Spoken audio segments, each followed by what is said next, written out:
안녕하세요. 송석원입니다. 이번 시간에는 한일 화해를 가로막고 있는 장벽이 무엇인지 함께 알아보도록 하겠습니다. 한일 화해를 가로막는 장벽 가운데 먼저 들어야 할 것은 지나치게 이 문제를 이념적으로 접근하는 측면이 있다고 하는 점입니다. 이것은 결국 역사 문제가 상당히 정략적으로 소비되고 있다고 하는 면을 얘기를 하는 것인데요. 국가 간의 갈등인 동시에 이 문제가 국내 정치 세력 간의 갈등으로 그대로 이어지고 있다라고 하는 점. 그래서 국내 정치 세력 간의 갈등이 더욱더 첨예화됨으로 인해서 국가 간의 갈등의 해결이 그리하여 긴장을 넘어서 화해로 가기 위한 길이 더욱더 험난해질 수 있다고 하는 점, 이것이 굉장히 큰 장벽 중에 하나라고 할 수가 있겠습니다. 역사 문제를 정략적으로 이용하는 또 다른 측면은 일본의 경우가 특히 그렇습니다만 가해자가 피해자를 비난하는 그러한 일들이 버젓이 일어나고 있다는 점입니다.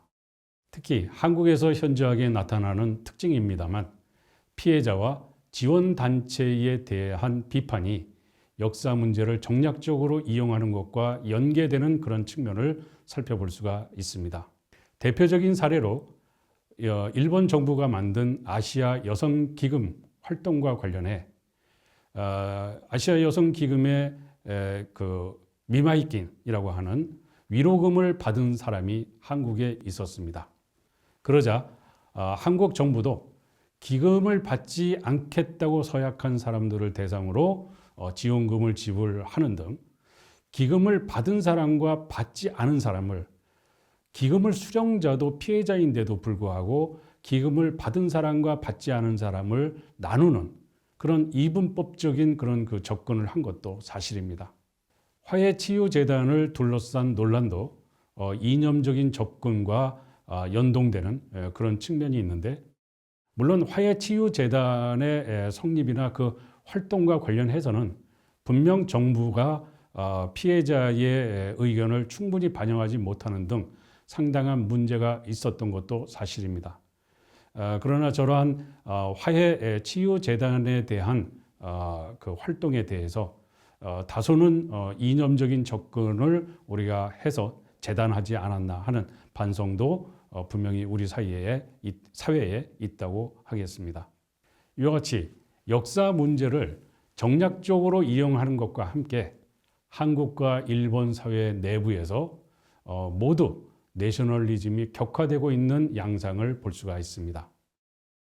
먼저 일본의 경우에 내셔널리즘의 격화 양상을 보면 역사 수정주의자들이 등장하면서 일본군 위안부 문제를 교과서에 기술을 한다, 또는 강제 동원 노동자 문제를 일본 역사 교과서에 서술을 해서 학생들에게 교육을 한다라고 하는 부분과 관련해서 지나치게 자국의 청소년들에게 자학적인 사관을 주입하고 있는 것이 아닌가.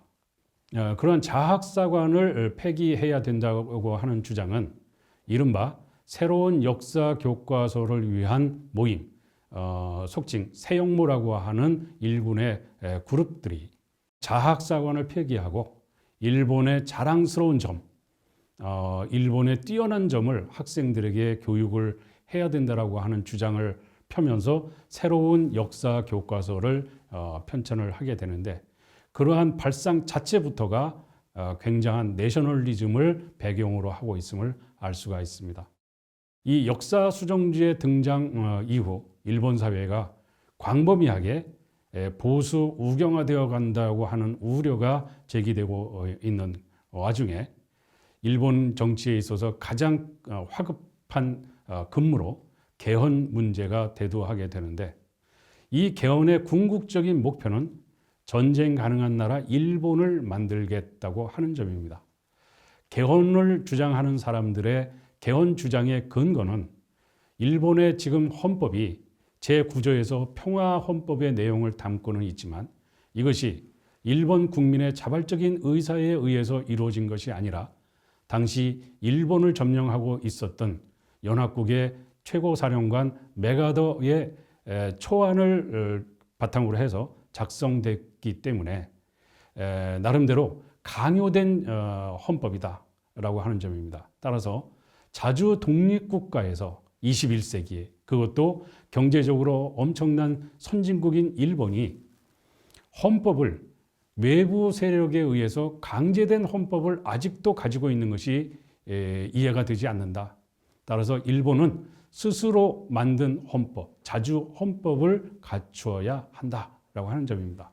그리고 스스로가 만든 자주 헌법에는 그 평화 헌법으로 특징 지을 수 있는 제9조와 같은 규정을 철폐하고 전쟁이 가능한 나라로 일본을 만들어 나가는 것이 필요하다라고 하는 주장을 펼치고 있는데 이것은 단지 전쟁 가능한 나라 일본을 만든다고 하는 것을 넘어서 그 내면에는 제국주의 시대의 화려한 영광을 부활시키겠다.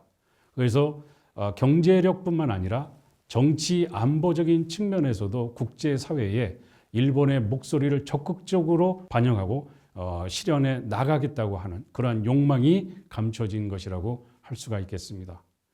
그런 와중에 그 개헌의 분위기를 보다도 고조시키기 위해서도 외부인들에 대한 어떤 그 비판, 즉 이민자에 대한 반이민 정서 같은 것들을 노고라 하는데 그 가운데서도 제1동포나 혹은 한국인들에 대한 혐한을 노고라 하는 그런 양상을 보이고 있습니다.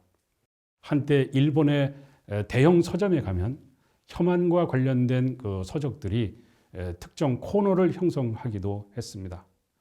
인구가 1억 2,500만 명 이상이 되는 일본에서는 어떠한 내용의 책이든 일단 출판이 되면 초판본들은 거의 소화가 되는 그런 특징을 보이고 있다고 합니다. 그런 점에서 별별 책들이 다 출판이 되는 그런 상황인데 혐한이라고 하는 주제의 책이 그렇게도 많이 서점에서 코너를 형성할 정도로 많은 책들이 만들어지고 그것이 대중들에게 소비되고 있다고 하는 점 자체가 굉장히 충격적이기도 합니다. 뿐만 아니라 길거리에서 공공연하게 헤이트 스피치를 하고 있는데 그 내용이 한국인 나가라, 한국인 죽어라 등과 같은 내용이 포함되고 있다고 하는 점에서 한때 아시아에서 가장 첨단을 달리는 문명 국가를 자임했던 일본의 오늘날의 모습이 맞는 것인가 하는 그런 점에서 상당한 충격을 안겨주고 있는 그런 부분이 있습니다. 그렇다면 왜 이렇게 일본이 역사 수정주의가 등장하고 이 역사 수정주의의 연장선상에서 혐한이라고 하는 나름대로의 스케이프 고트로서의 한국인 또는 제1동포를 악마화하는 이러한 일들이 벌어지게 되었는가 하는 것을 살펴보면 거기에는 1990년대 이후부터 깊어진 일본의 잃어버린 땡땡년의 우울이 내재되어 있는 것은 아닌가. 거품 경제가 붕괴된 이후 일본은 장기간의 경제 침체에 시달려 왔습니다. 그 결과로 국제사회에서 경제하면 일본이고 일본하면 경제 대국이라고 하는 등식이 성립되어 있었던 상황이었는데 경제 세계 2위의 위상을 중국에게 빼앗긴 데 이어서 모카 3위 자리마저도 독일에게 빼앗길 우려가 제기되고 있는 그런 상황입니다.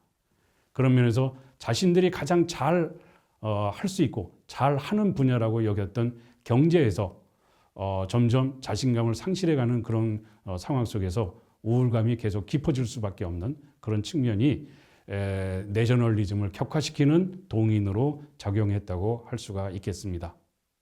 반면 한국의 경우에도 상당히 내셔널리즘이 강화되어 가고 있는 추세를 보이고 있는데 한국에서 특히 내셔널리즘과 관련해서는 이 친일파라고 하는 것의 규정력이 굉장히 강합니다. 선거에서도 친일파로 규정이 되게 되면 힘을 쓰지 못하는 그런 부분이 있습니다. 그 정도로 한국에서의 친일파라고 하는 것은 특별한 카테고리로 정리를 해야 되는 범주라고 할 수가 있겠는데, 항상 우리 사회가 친일 대 반일이라고 하는 프레임 속에서 친일은 악, 반일은 선이라고 하는 구도가 정착되어 가면서 내셔널리즘이 계속 고양되는 그런 측면이 없지 않다라고 하는 점입니다. 다만 한국도 일본도 젊은 세대들이 다소 탈이념화 되어 가고 있는 측면들이 있어서 젊은 세대들이 보다 허심탄회하게 마음을 털어놓고 이야기할 수 있는 그런 시기가 도래할 것에 대해서 기대를 하면서, 그것이 한국과 일본의 내셔널리즘을 완화하면서 서로 화해로 나아갈 수 있는 길을 열어갈 수 있지 않을까 하는 점에서 상당한 기대를 하게 됩니다. 한일 간의 화해를 가로막는 장벽으로 일본 측 사이드의 일본 회의에 특히 주목할 필요가 있다고 생각합니다. 일본 회의는 일본을 지키는 국민회의와 일본을 지키는 모임의 통합으로 1997년 5월 30일에 설립된 단체입니다. 이 가운데 일본을 지키는 모임은 1974년에 메이지 신국이나 도미오카 하치만 군과 같은 신사 또는 종교 집단으로서의 생장의 집, 세이조노 이에라고 하는 것인데요. 이들이 중심이 돼서 결성된 일종의 종교 우파 조직이라고 할 수 있습니다. 중심 인물들은 대부분 종교인이나 문화인들이 들어가서 활동하는 그런 측면이 있어서 종교인, 문화인 그룹이라고 부를 만한 그런 조직입니다. 반면 1981년 10월에 설립된 일본을 지키는 국민회의는 원호 법제화 운동을 대대적으로 벌이는 조직으로서 정계와 재계, 학계 대표들이 모여서 만든 것입니다. 여기서 얘기하는 원호라고 하는 것은 헤이세이라든가 그 이전에 쇼와, 메이지 또는 최근에 레이와 등등과 같은 것을 일본에서 원호라고 하는데, 이 원호와 관련된 내용을 법으로 만들자라고 하는 것을 꾸준히 추진하고 있는 것입니다. 이 원호 법제화를 추진하는 이유는 원호라고 하는 것 자체가 천황을 중심으로 한 시간표이기 때문에 천황 중심의 정치라고 하는 점과 연동된다고 하는 점을 부연 설명드리도록 하겠습니다. 결국 이 일본 회의라고 하는 조직은 풀뿌리 우파 운동 조직이라고 볼 수가 있는데, 이러한 일본 회의의 활동들이 일본의 정계와 문화계, 언론계 등등에서 상당히 광범위하게 펼쳐져 있음으로 인해서 이들의 활동이 때로는 한일 간의 화해에 걸림돌로 작용하는 측면도 없지 않아 발생하고 있음을 알 수 있습니다. 주요 인물이 아베 신조, 기시다 후미오, 아소 타로, 이나다 도모미, 다카이치 사나에 등을 제가 여기서 5명 정도의 정치인만을 들었는데, 여기서 아베 신조, 기시다 후미오, 아소 타로는 다 수상 경험자입니다.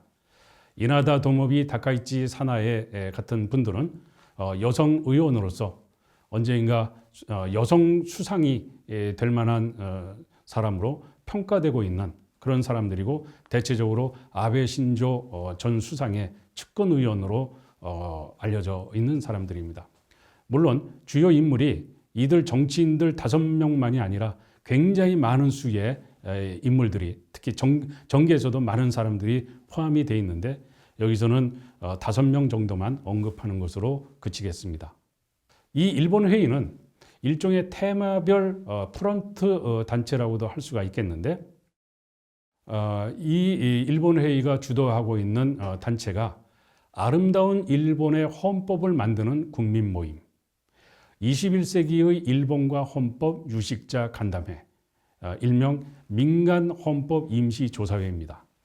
메이지의 날 추진협의회, 다 함께 야스쿠니 신사를 참배하는 국민의 모임, 일본의 건국을 축하하는 모임, 평화안전법제의 조기 성립을 요구하는 국민 포럼 등이 되겠습니다. 이들이 메이지의 날 추진하는 데서도 알 수 있는 것처럼 일본 내셔널리즘에 있어서 중요한 것이 메이지 시기의 내셔널리즘이어서 메이지와 관련된 것에 대한 기억을 강인하게 하는 것이 이들의 공통된 특징인데, 그것은 메이지 시대가 바로 부국강병에 의해서 끊임없이 일본이 성장하고 그랬던 시기였기 때문에 그것을 아름답다고 기억하는, 자랑스럽다고 기억하는 사람들이 그만큼 많다고 하는 것을 의미하는 것이기도 합니다. 이상으로 한일 화해를 가로막는 장벽에 대한 학습을 마치겠습니다. 감사합니다.